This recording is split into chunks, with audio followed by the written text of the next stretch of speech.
आदाब। वसीम बरेलवी साहब की गज़ल आपकी समातों की नज़र। आपको देखकर देखता रह गया, क्या कहूँ और कहने को क्या रह गया।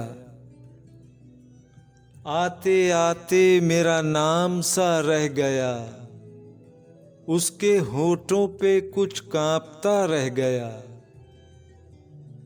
रात मुजरिम थी दामन बचा ले गई, दिन गवाहों की सफ में खड़ा रह गया।